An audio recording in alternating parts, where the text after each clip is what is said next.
많이 피곤하시죠? 괜찮아요. 제일 젊어서 그러나? 저도 괜찮아요.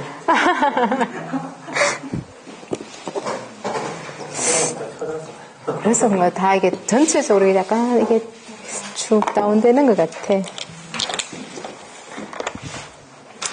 페이지 114 철골 구조.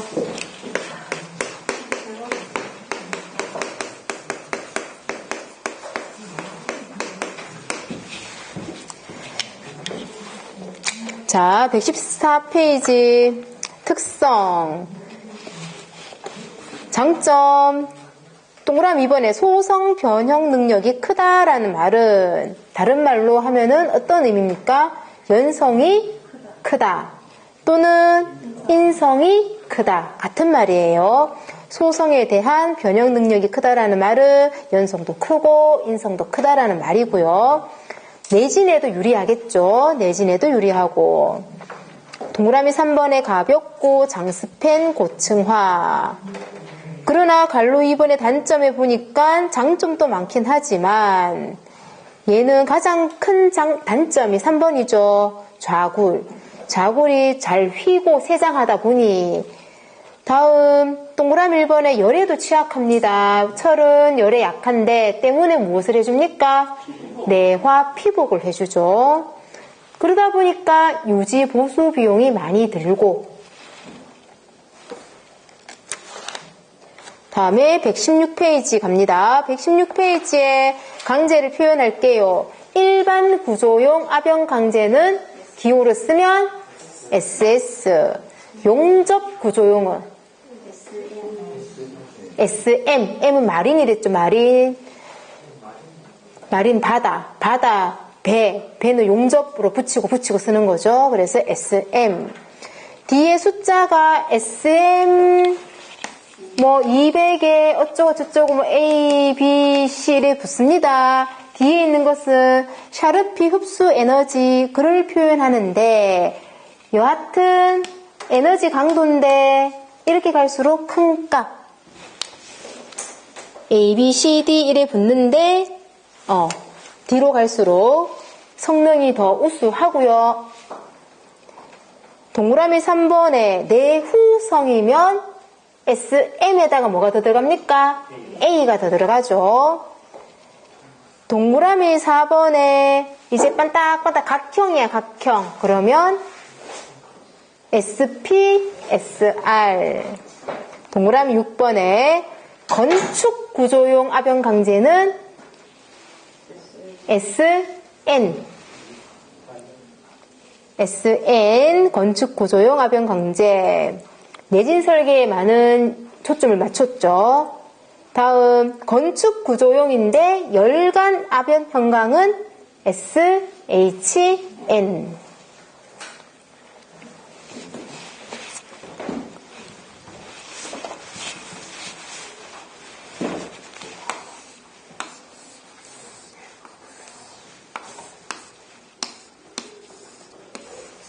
얘는 무슨 형광이랍니까? H형광.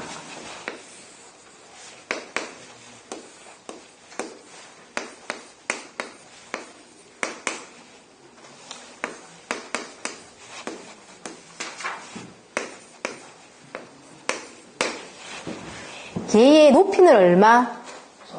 400. 폭은? 300. 외부 두께는? 20. 플랜지 두께는? 10. 그래서 H형광인데 맨 앞에는 무엇이 오고 높이가 오고 폭이 오고 다음 세 번째는 뭐겁니까? 외부 두께가 오고 마지막에가 플랜지 두께죠. 중간에 있는 외부는 뭐에 저항하는 겁니까? 전단력. 전단력에 저항하는 것이고 위에 이 넉넉한 거가 플랜지인데 플랜지는 무엇에 저항하는 겁니까? 휨 응력이죠. 휨에 저항하는 것이더라. 휨 저항 부재인데 이 힘 저항을 조금 더 더 저항해주고 싶어. 한 판으로는 안 되겠어. 이렇게 겹쳤습니다. 보강해주는 게 뭡니까? 커버 플레이트. 커브 플레이트는 이걸 다 덮진 않습니다. 몇 프로까지? 70%까지. 장수로 따진다면 4장. 전단력이 저항하는 외부를 좀 더 보강해 줄 거예요. 뭘 됩니까? 스티프너. 다음 하이브리드. 나는 플랜지하고 외부를 조금 다르게 해가지고 하이브리드 볼을 만들 거예요. 그러면 플랜지하고 외부 중에서 누구를 재질을 다르게 합니까? 플랜지. 그래서 고강도 플랜지와 보통 강도의 외부를 해서 하이브리드 볼을 만들게 되죠. 왜냐하면 외부는 전당력만 저항하지만 사실은 플랜지는 힘도 저항하고 휨도 저항하고 여러 가지 더 많이 저항을 하고 있습니다. 그래서 얘를 더 고강도로 해주고 얘는 일반적인 거 해서 합성보.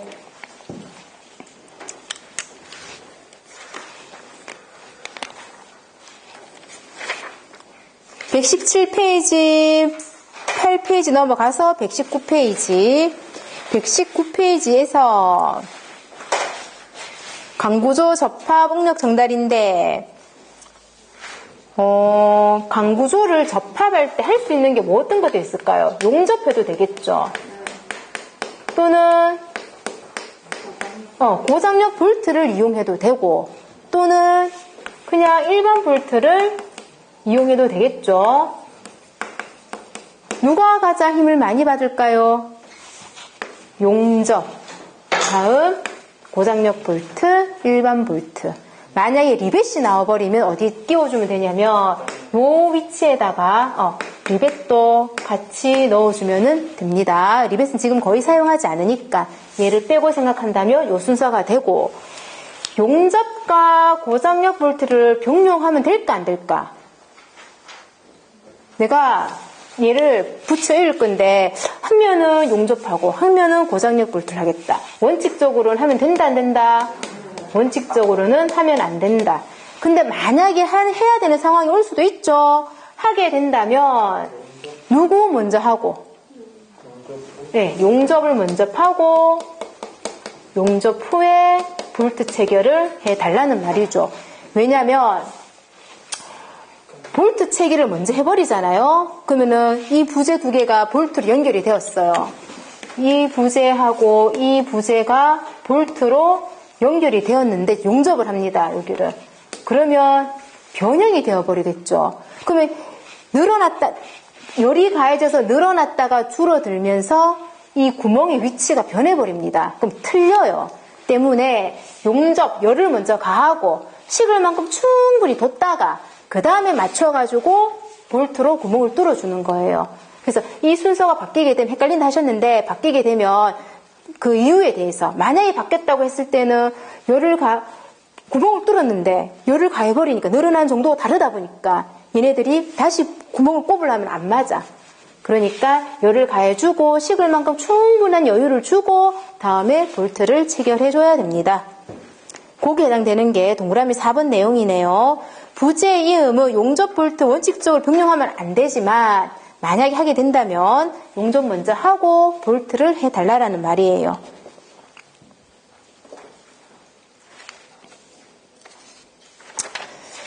다음에 만약 고장력 볼트 같은 경우에는 구성이 어떻게 됩니까? 볼트가 요래 있다면 중간에 뭘 끼워줘야 되나요? 와셔 끼워주고 그 다음에 여기 뭐 부재가 들어갔다고 칠게요. 부재가 이렇게 들어가 있으면 볼트, 와셔 한 개 뭐 더 대줍니까? 와셔 하나 더 대주고 그 다음 마지막에 무엇을? 너트를 이렇게 체결해 주게 되는데 그러면은 어떻게 되냐면 볼트 하나에 와셔 몇 장? 2장 그리고 너트 하나 요래 되고 다 좋아졌을 때 여기에 볼트 산이 볼트 산이 최소 몇 개 이상은 보여줘야 돼요. 3개 이상. 조여주는데 너무 딱 하면 다른 볼트를 바꿔줘야 됩니다. 더 긴 걸로. 그러니까 마지막에 다 조여줬을 때 요 볼트 산이 최소 3개 이상은 보여줘야 되는 여유는 있어야 된다고요. 그래야지 빠져도 여유가 있는데 너무 딱 붙어버리면은 이거 풀려버리면 두둑 다 떨어져 버리겠죠. 그러니까 3개 이상의 나사산이 보이게 해달라는 말입니다. 원래는 야 하나에 와셔 2개에 너트 하나인데 얘네들 조여주는 것은 누구를 조여주는 겁니까? 볼트 머리를 조여주나요? 너트를 조여주나요?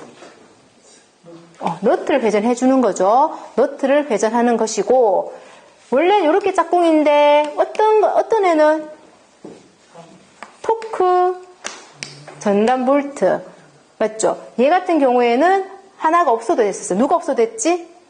와셔가 얘는 볼트 하나에 너트 하나에 와셔도 몇 개? 하나.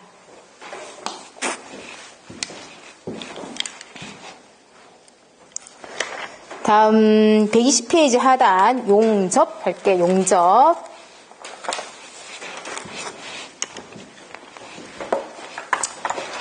용접을 보게 되면은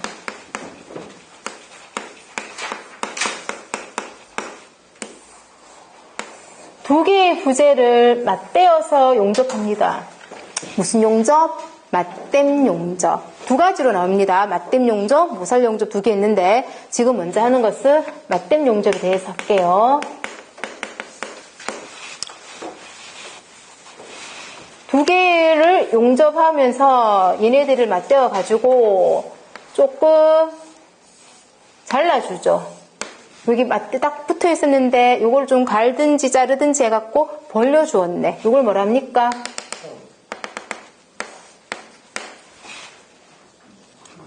그루브 또는 개선, 각. 개선했다라고 하고요. 다음 개선했는데 이제 용접이 쭉쭉쭉쭉 올라가가지고 이렇게 되었습니다.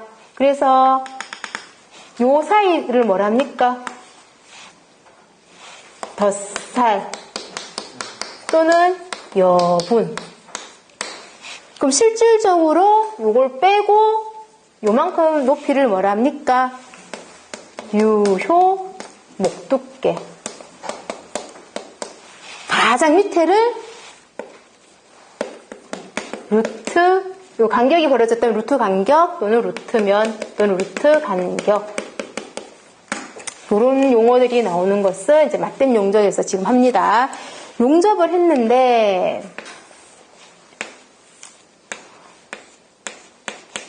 이렇게 용접했는 것도 있고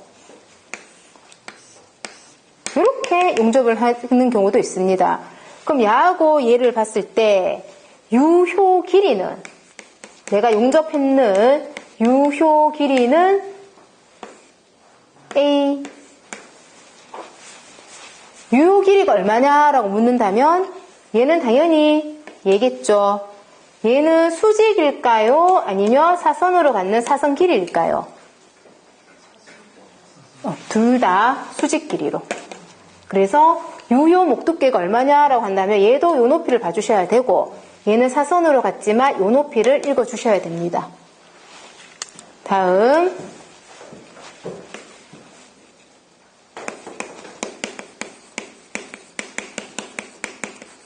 유효 면적.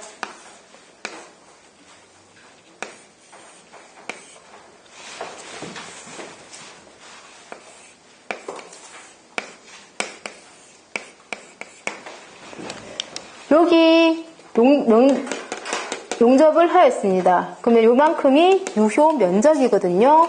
용접했는 유효 면적은 어떻게 되느냐라고 묻는다면 뭐에다가 용접 길이에다가 요만큼을 용접했는 요 길이에다가 그쵸? 요만큼을 곱해지는 값이죠. 그 값이 요거에 해당되는 게 뭐다? 유효 목두께. 이게 바로 유효 면적이 됩니다. 용접했는 유효한 면적은 어떻게 되느냐고 묻는다면 길이에다가 유효 길이에다가 유효 목두께를 곱한 값. 용접을 했는데 두 개가 높이가 같은 아이면 괜찮은데 하다 보니까 하나는 좀 얇은 판과 하나는 두꺼운 판을 연결하였습니다. 두 개를 맞대서 연결했는데 그러면 얘가 이런 식으로 용접이 되었다고 칠게요. 이럴 경우에는 유효 목두께를 얇은 쪽으로 해야 될까요? 두꺼운 쪽으로 해야 될까요? A, B가 있다면 여기에서의 유효 목두께는 A, 즉 무슨 쪽? 얇은 쪽. 왜 얇은 쪽이 되냐면 만약에 용접면이 파단이 되었다고 할게요. 그러면 어쨌든 깨어지는 부분은 얇은 쪽이 깨어지겠죠, 먼저. 때문에 유효한 목두께는 얇은 쪽이 기준입니다.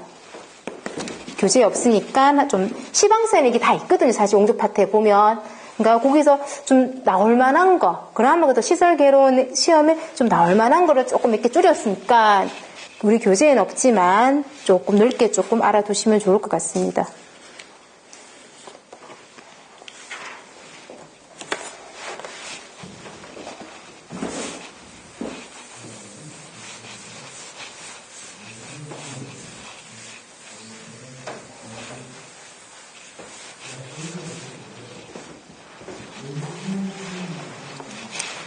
다음에 121페이지 상단에 있는 모살 용접.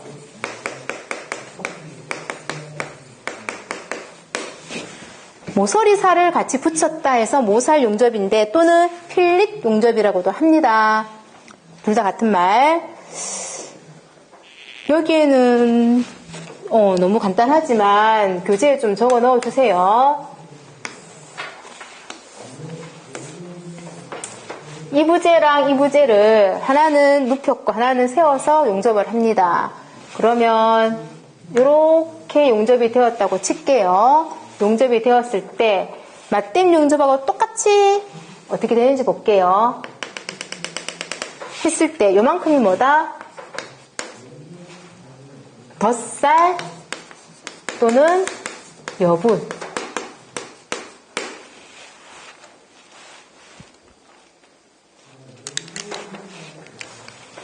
여기서 수직으로 갖는 요만큼이 요게 유효 목두께.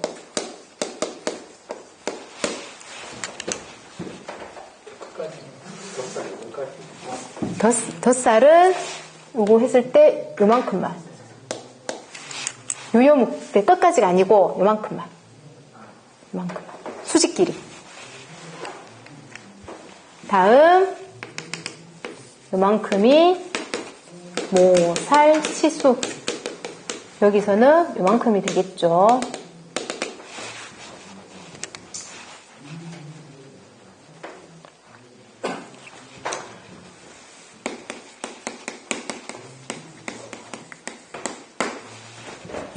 얘 같은 경우에는 유효 길이는 그냥 요수 여기까지 처음부터 끝까지 다 길이를 칩니다.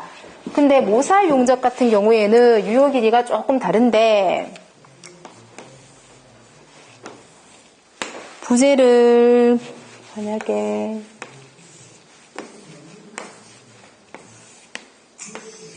연결을 한다 칠게요. 그러면 얘를 용접을 해서 쭉 해서 용접을 다 했다고 칠게요. 요거를 연속 용접이라 합니다. 연속적으로 다 했다 해서. 근데 용접을 이렇게 길게 다 하지 않고 여기 조금 하고 안 하고 조금 하고 이렇게 이어지겠죠. 그거는 단속 용접이라 합니다. 연속 용접, 단속 용접이 되는데 여하튼 요래 되었을 때 유효 길이가 여기서부터 여기서부터 여기까지 다 치이느냐? 그건 아니고요. 모살 용접일 경우에는 요 모살 치수가 있죠. 모살 치수만큼 들어가. 끝에도 그만큼 들어가. 그래서 여기서부터 여기까지가 유효 길이에 해당됩니다. 즉 처음부터 끝까지가 유효한 길이가 아니고 모살 요만큼 치수 있잖아. 요만큼 또는 요 길이만큼 빼고 양 사이드는 요만큼 값을 빼달라는 말이에요. 빼고 길이가 유효 길이에요. 요거를 다시 표현하면은 유효 길이는 전체 길이에서 모살 치수의 2배 값을 뺏는 것. 이게 바로 모살 용접에서 유효 길이에 해당됩니다. 얘는 전체 다 쳤어요. 그렇지만 이런 식으로 용접이 될 때에는 전체 길이가 아니고 요만큼 면적 빼고 양 사이드 빼주고 남는 길이가 유효 길이가 되고요.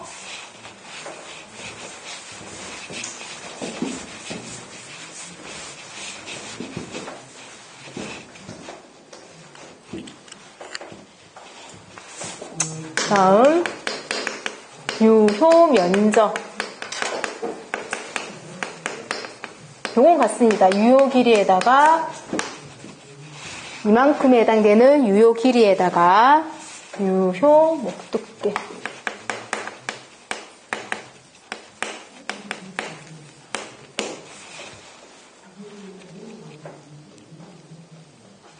그렇다면 이 유효 목두께는 얼만큼 쳐줘야 되냐면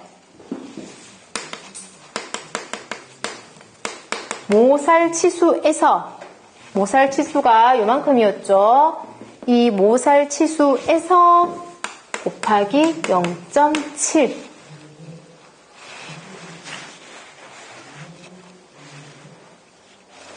이것까지는 아실 필요 없습니다. 왜 0.7이냐면 요거를 조금 더 확대해서 갖고 올게요.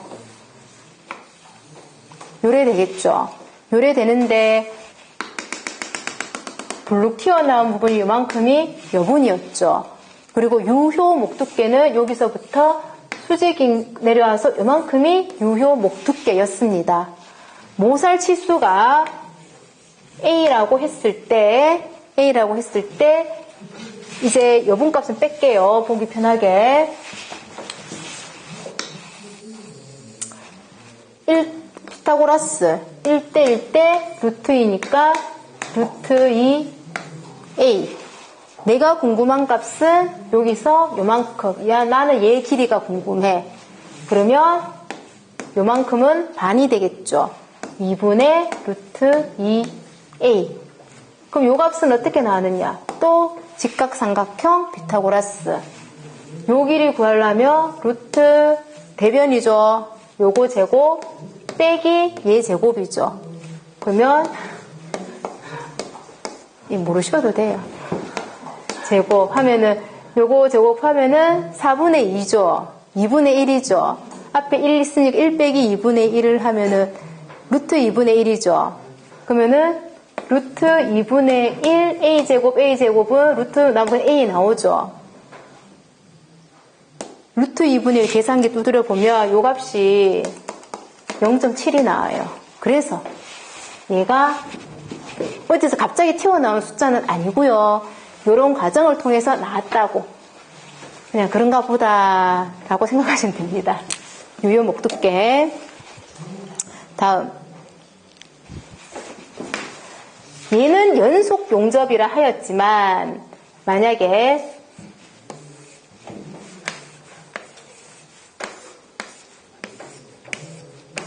단속 용접을 할게요. 단속 용접은 이만큼 용접하고 좀 쉬었다가 다음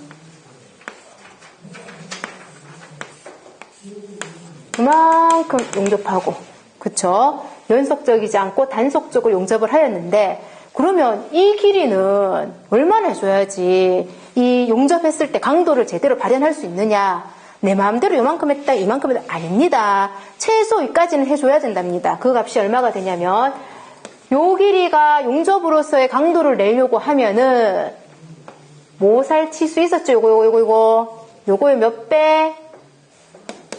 4배 길이는 이상을 해달라. 즉 정리를 하면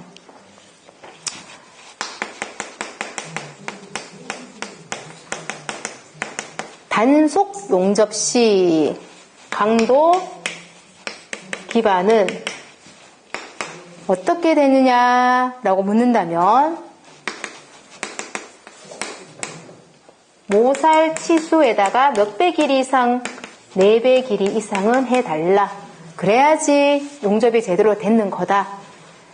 용접은 검사가 어렵다고 했었죠. 전중 후도 다 해줘야 되고 이게 검사가 굉장히 단순할 것 같은데 검사가 어렵다 하는 이유가 이런 것들 다 들어가기 때문입니다. 그래서 우리가 보기에는 단순하지만 실질적으로는 검사 방법이 어렵다.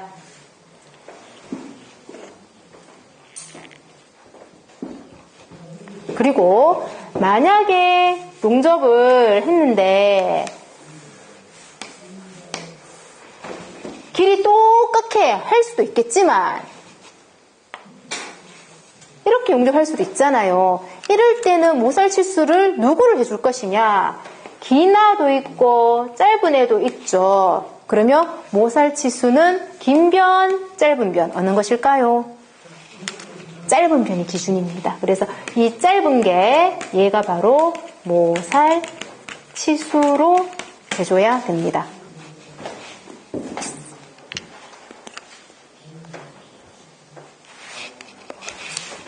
용접할 때 나오는 용어 중에서 가우징이라는 말 많이 나오죠. 요건 뭡니까? 만약에 맞댐 용접을 했다라고 쳤을 때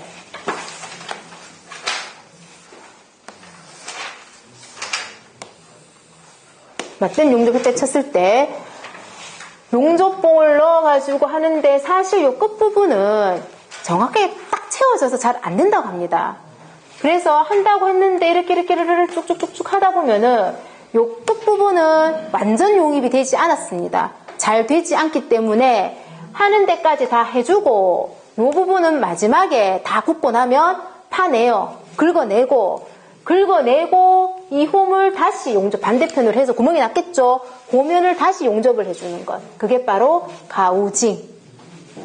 다음 스캘럽. 요건 또 뭐였나요? 우리나라 말로는 못따기라고도 했었죠.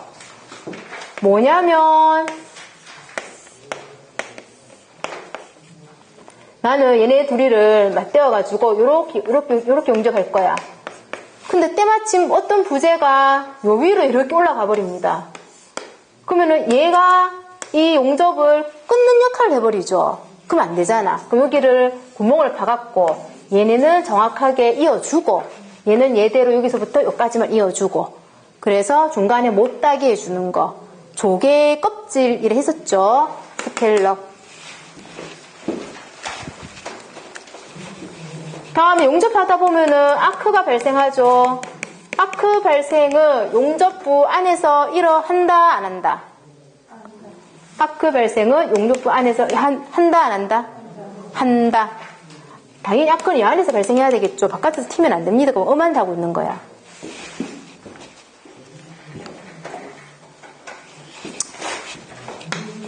했지만 용접 후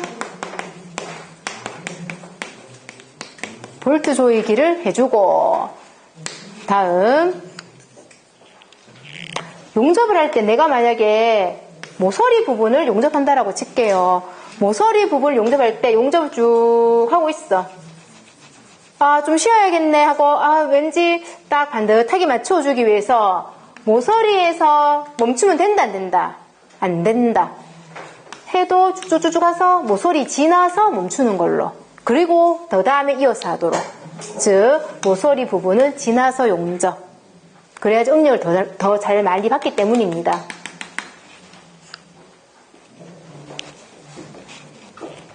용접하는 자세. 아래 보기, 윗 보기. 어느 보기? 아래 보기, 수평 보기 아시죠? 그렇기 때문에 내가 아래 보고 위에 보고 다를 수 없으니까 무엇을 이용한다 기구로는 그걸 돌려서 보잖아요. 회전, 지그.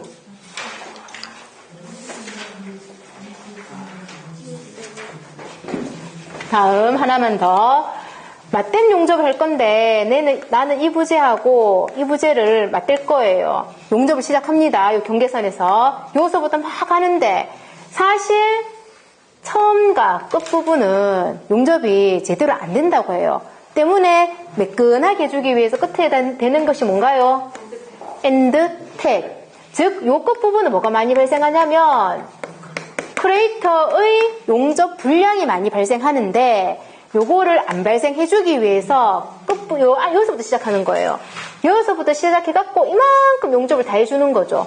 그러면은 최소한 이만큼은 얼마나 더 나가서 해줘야 되냐면 5mm 더 나가서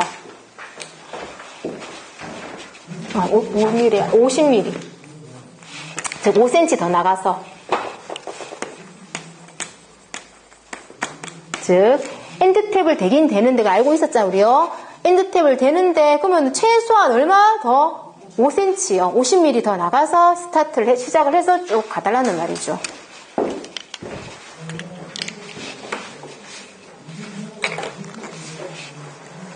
요래하면 교재를 다시 한 번 더 정리할게요. 121페이지 하단에 맞댐 용접, 모살 용접은 간단하게 나와 있지만 전반적으로 조금 더 자세하게 시방서에 나와 있는 걸 중심으로 해서 자세하게 했고요. 121페이지 하단에 보니까 맨 밑에 줄 나사산이 너트 밖으로 일정 규모 이상 나올 것인데 우리는 더 자세하게 했습니다. 그 일정 규모가 얼마 이상? 3개. 나사산이 3개 이상 나오도록 하고 122페이지 뒷면 그림으로도 보니까 볼트 하나에 와셔 2개에 너트 하나 맞네요. 그렇죠? 123페이지로 넘어옵니다. 넘어와서 니은에 모든 볼트 머리는 어쩌저쩌 하는데 다만 어떤 볼트 토크 전단형 TS 얘는 한 개의 와셔만 있으면 된답니다. 토크 전단형은 또 어떤 특징이 또 있나요? 얘는 어떤 특징이 있냐면 위에 갖고 리벳 머리처럼 생겼죠. 그리고 모재가 지나가면 얘가 뚫고 이렇게 와서 너트는 몇 개, 와셔는 몇 개, 하나만 있으면 되고 너트가 가는데 맨 밑에 뭐가 있습니까? 어느 정도 얘를 돌리게 되면은 일정 강도가 나왔어. 강도가 나오면 얘가 똑 떨어져 나갑니다. 걔 이름이 뭐였더라? 핀테일. 얘는 토크 전단형 고장력 볼트에 있는 특징이죠. 원래는 볼트 조이는 표준 볼트 장력이 있는데 얘는 설계 볼트 장력이 몇 배? 10%를 해줘야지만 표준 볼트 장력이 나오죠. 이거를 쉽게 해주는 게 바로 토크 전단형입니다. 얘가 고저까지 가버리면 내가 10%인지 20% 사실 모르잖아요. 느낌으로 하는데 용접공들이 느낌으로 하는데 얘는 고 장력 가버리면 얘가 알아서 똑 떨어져요. 그러니까 유용하게 쉽게 사용할 수 있는데 좀 고가겠죠.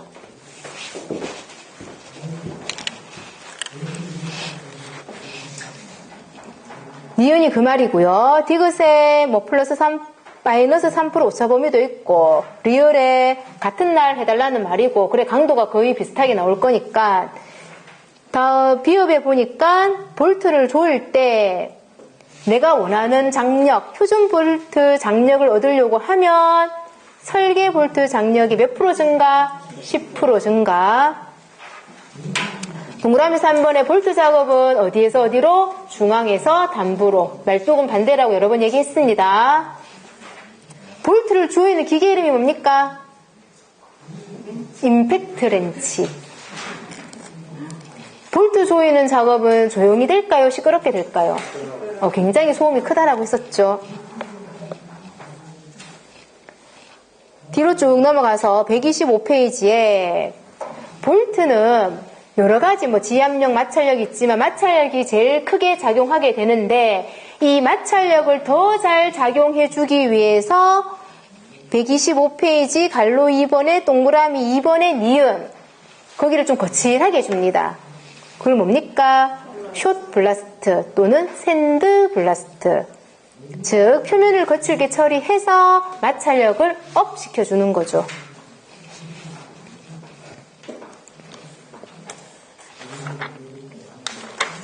하단에 고장력 볼트 특징 보니까 동그라미 1번 볼트니까 강한 인장력, 동그라미 2번 마찰력. 뒷면에 126페이지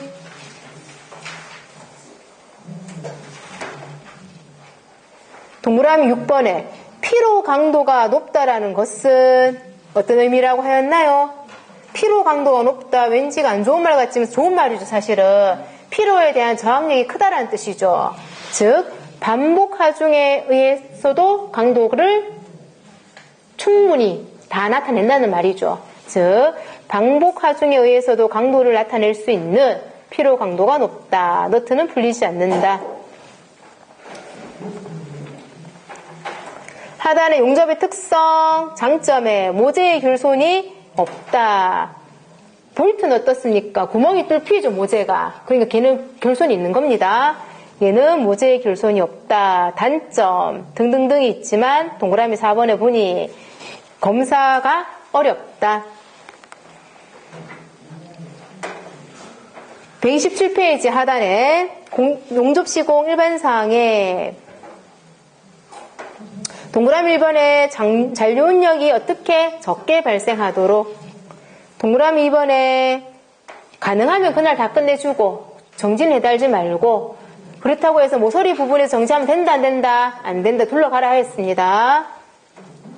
동그라미 4번 나오네요. 완전 용접을 수동 용접을 실시할 경우 뒷면은 사실 요 완전 용이 끝에 쏙 여기 정확하게 용접이 잘 안 된다 했었죠. 그러니까 뒷면은 건전한 용입분까지 가우징한 후, 즉 긁어내고 다시 한 번 더 용접해달라는 말이에요. 가우징한 후 용접을 실시한다. 다른 말로 가스 가심이라는 표현도 씁니다. 다음 뒷면 128페이지에 동그라미 5번 회전직을 이용하고 아래로 보고 수평 자세로 하고, 동그라미 6번 아크 발생을 용접부 내에서 일어나게 해달라. 용어 중에서 1번의 피닝, 잔류 응력을 경감시키는 것이고요. 하단에 갈로 4번 예열시 주의사항. 예열을 해야 되는데 탄소 당량이, 탄소가 많으면 그 철골이 많이 딱딱해지죠. 그래서 예열해서 하고, 즉 용접할 때는 저탄소가 조금 더 유리합니다. 그렇다고 해서 강제를 너무 가열하면은 금속은 다시 더 딱딱해지거든요. 때문에 동그라미 2번 보세요. 최대 예열 온도는 이상이 아닙니다. 230도씨 이하. 왜냐하면 강제는 가열을 하면은 물렁물렁해지다가 어느 순간 되어버리면 딱딱해져 버려요. 그러니까 온도가 무조건 높다고 좋은 것은 아니고 230도씨 이하로 해달라. 용접은 몇 도씨 이하면 할 수 없다? 영하 20도씨 이하면 할 수 없다. 그럼 그전에는 용접할 수 있습니다. 어떻게 해서? 예열해서 몇 도씨까지 맞춰줘야 됩니까? 20도씨까지. 그것도 영하 20도씨 이하면 할 수 없고, 그 아닌 온도에서는 예열을 해가지고는 온도를 높였으면 할 수 있는데, 높여주는 온도를 몇 도씨까지 맞춰달라? 20도씨까지 맞춰달라. 다음 129페이지에 갈로 5번에 그럼 예열할 때 온도는 그 계산면에다 직접 예열하면 됩니까? 안 되죠. 주변부를 예열하죠. 그 주변부는 얼마? 양측 100mm.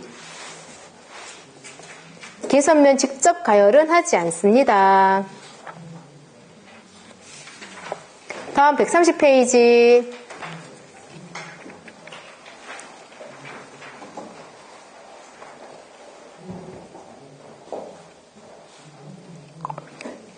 맨 하단에 동그라미 3번 마찬가지. 예열은 접합부에서 약 100mm 중심 너비로 하고, 동그라미 6번 용접을 하지 말아야 되는데 어쩌고 저쩌고 쭉쭉쭉 하고 풍속은 2m/s. 일때는 하면은 안 된다.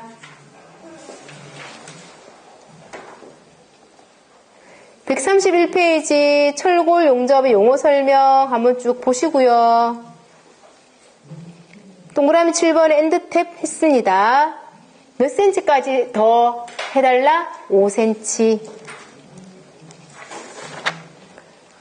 다음 132페이지.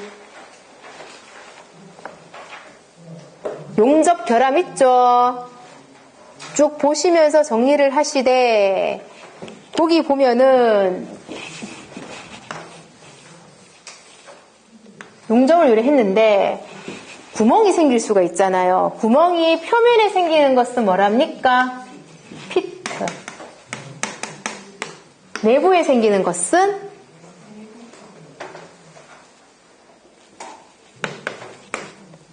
블로홀. 우리말로는 공기구멍.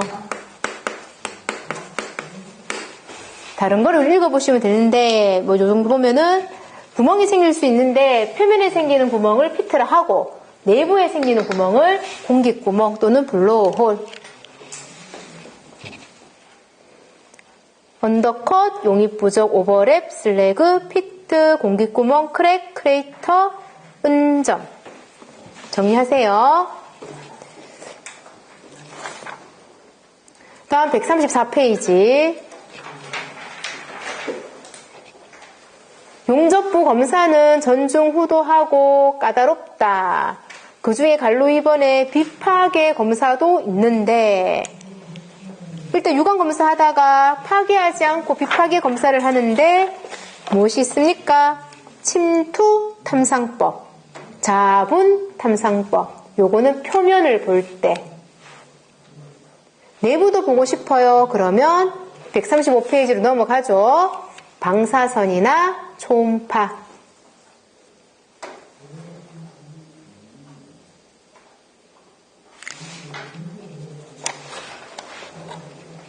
(136페이지) 왔습니다. 판보 플랜지 하단에 플랜지 보강해 주는 것은 커버 플레이트. 137페이지 상단 갑니다. 70%까지 해달라. 갈로 2번의 외부는 누구? 스티프너. 전단력에 저항한다. 좌굴도 방지한다.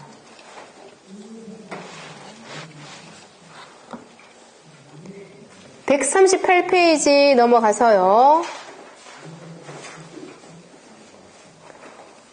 허니콤보. 허니콤보는 그 하단에 그림도 있지만 H형광을 중간에 벌집 모양을 내어 놓았죠. 그 사이로 무엇이 들어갈 수 있다? 각종 설비들이 들어가더라. 그래서 유효 공간을 더 많이 사용할 수가 있죠. 대신에 허니콤보로 사용되는 그 철골보는 보통 거보다 조금 더 큰 것을 사용해 줍니다.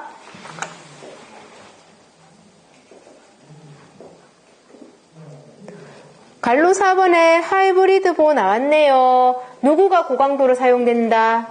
플랜지가 보통 강도의 외부. 왜 플랜지를 고강도 해주는데? 라고 묻는다면 플랜지는 휨도 저항해야 되고 처짐도 저항해야 되고 인장도 발휘해줘야 되고 여러가지 조금 더 많은 힘을 부담하기 때문입니다. 138페이지 하단에 갈로 5번 합성보, 즉 철골과 콘크리트를 두 개를 붙일 거예요. 139페이지 상단에 그림 있죠? 두 개를 붙일 거예요. 철골과 콘크리트를 연결해주는 전단 연결제. 이름 뭡니까? 시어 커넥터. 여기도 나오네요. 다른 말로는 전단 연결제. 139페이지 하단에 메탈 터치라는 것은 보, 기둥, 누구예요? 기둥입니다. 기둥. 즉 기둥과 기둥 사이를 정밀절삭해서 외력의 일부를 감소시킨답니다. 메탈 터치는 기둥에서 나오는 용어입니다. 140페이지 넘어가서 데크 플레이트. 데크 플레이트는 어디에? 바닥에 사용하는, 철골 바닥에 사용하는 데크 플레이트. 141페이지에 철골을 도장할 거예요. 도장할 때 각종 들어가는 물질들은 최적비, 질량비, 누구? 질량비 정확하게 들어가야 되니까. 기상조건에 동그라미 1번 5도씨 미만, 43도씨 이사, 상대습도가 85% 하지 말자라는 말이고요. 다음에 142페이지.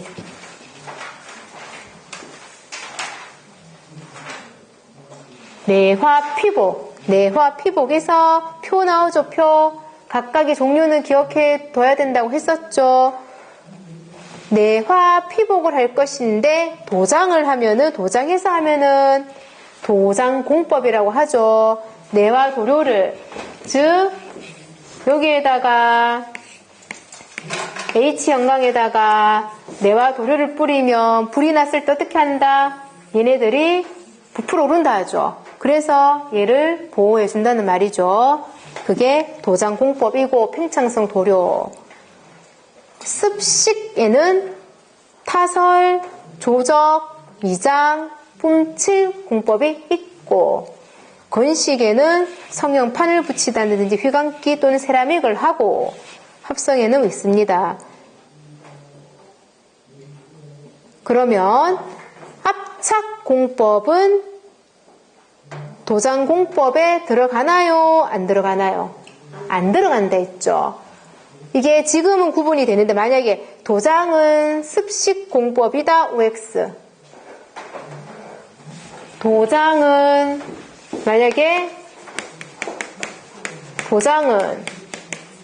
습식공법이다 라고 합니다. 맞나요? 틀렸나요? OX? X. 도장은 여기 보세요. 도장은 그냥 도장공법입니다. 습식에는 그 4개 있었다 했잖아. 기억해달라고 했었죠. 이런 식으로 나와요. 굳이 맞죠? 다른 것도 많은데. 습식공법에는 압착공법이 들어간다 OX. 맞죠? 습식공법에는 압착공법이 포함된다 안 된다 했을 때 포함되지 않죠. 지금은 바로 보니까 알겠지만 압착공법은 어디에 나오는 용어를 했습니까? 타일 붙일 때 나오는 공법 중에 하나.